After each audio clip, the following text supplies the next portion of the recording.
Ciao friends, welcome to another video from SQLBI. In this video, we're introducing AI and agentic development for business intelligence.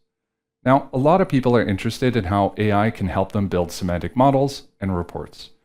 You've probably already experimented with things like using AI to help you generate code, such as DAX or Power Query, or doing things like generating the image for your background of your report.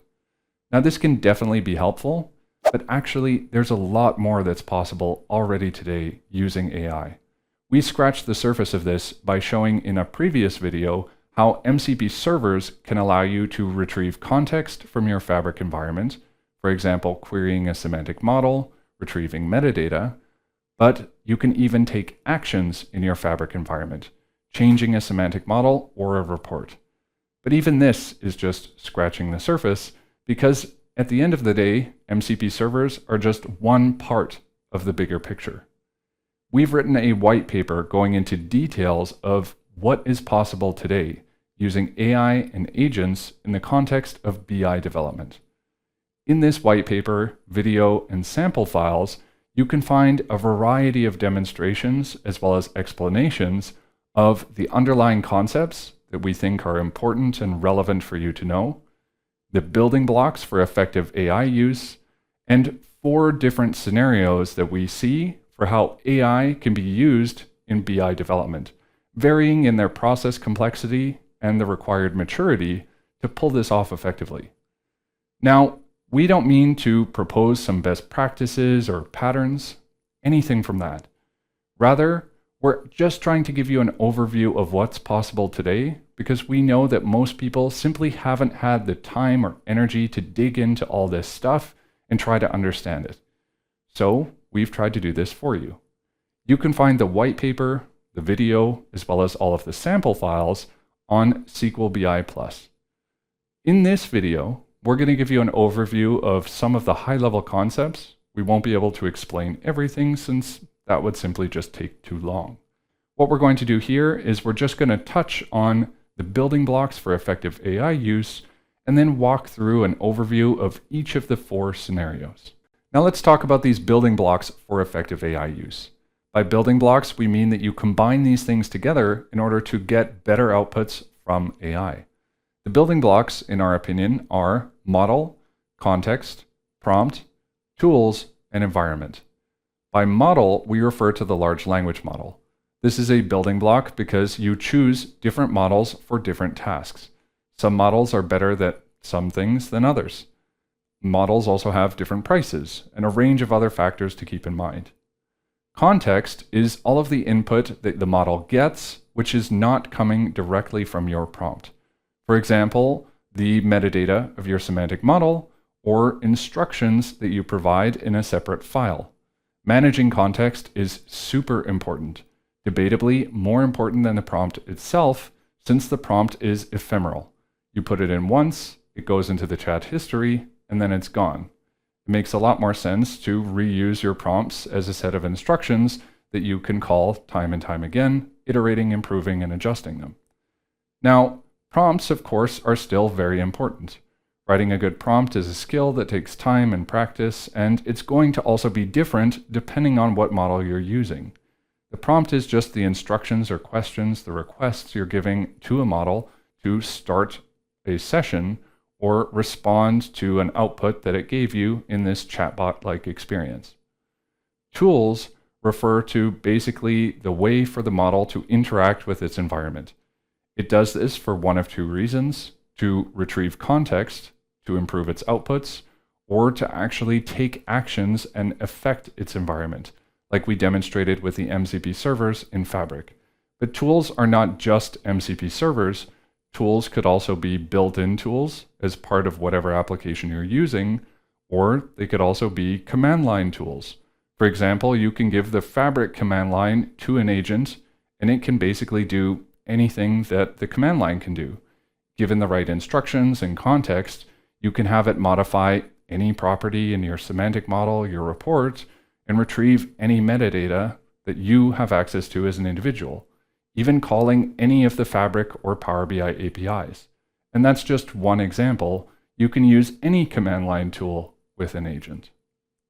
Now, the last building block is the environment, the actual area that the agent is able to affect.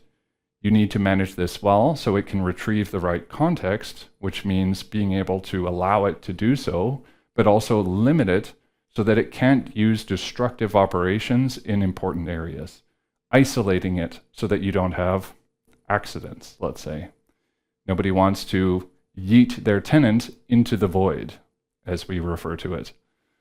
So these are some of the building blocks that we go into detail about in the white paper. This is just an overview because it's relevant for you to understand when we talk about the different scenarios. Now, the 4 scenarios that we talk about are varying in their complexity and process maturity, but I think they're scenarios that by now a lot of people are familiar with. The first scenario involves simple engagement with chatbots, asking questions and getting a response, basically doing a copy and paste from a chatbot without putting a lot of effort into curating the context or giving it any tools. This is the experience that I think most of us are familiar with things like ChatGPT, Claude Desktop, or even built-in AI integrations with things like Copilot, which has a lot of this already taken care of for you. Now, the next step up would be the augmented chatbot experiences. This is when you start to invest a lot more time and effort in curating context for the large language model to better understand what exactly you're doing, what you expect, and how things work. You're trying to cover blank spots in areas that might be more new or prevent mistakes and improve on outputs. But at the same time, you're also providing tools, custom tools like MCP servers, so that it can interact with, for example, your Fabric environment, Power BI desktop, other applications, and other files or even databases. We gave a couple of demonstrations of that in our previous article and video. The third scenario involves using an agent. This extends beyond the simple chatbot experience because the agent is able to actually read and modify files directly.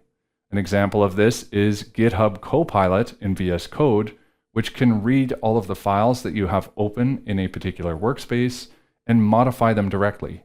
You can do things like searching for a particular expression or a specific pattern, but also modifying it, parameterizing your Power Query, making changes, making movements of information from one place to another, so on and so forth.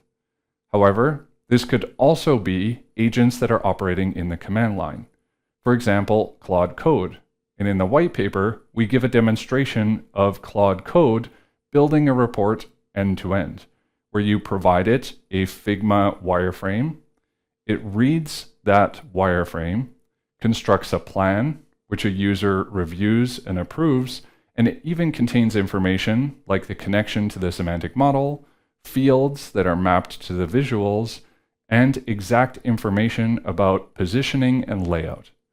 Once the user approves the plan, they can then start a process for the agent to develop the files, where it can actually do this with a specialized team of sub-agents to create the PBIP, the page, the visuals, even in parallel.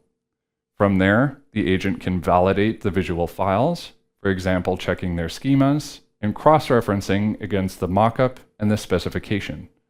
Once the user approves that, the agent can then publish it into Power BI and use an MCP server in the browser to be able to view the report and even interact with it for testing purposes, for example.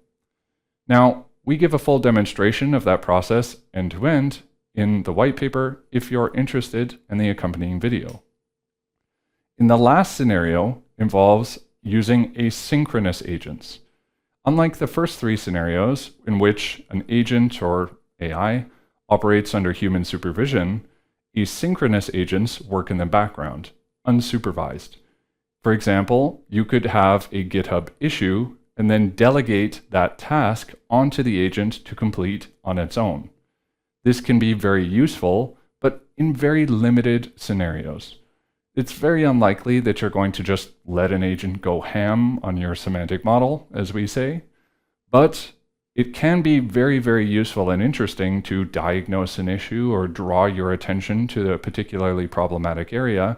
for example, by reviewing a pull request and then giving you feedback, especially if this is something that you're new to and you don't yet have that feedback process going. Now, each of these 4 scenarios require effort and time to set up. Scenario 2 more than scenario 1, scenario 3 more than scenario 2, and so on and so forth. You can't just put AI on top of your existing processes and expect everything to work out. Your processes already need to be quite mature to be able to get value from these things.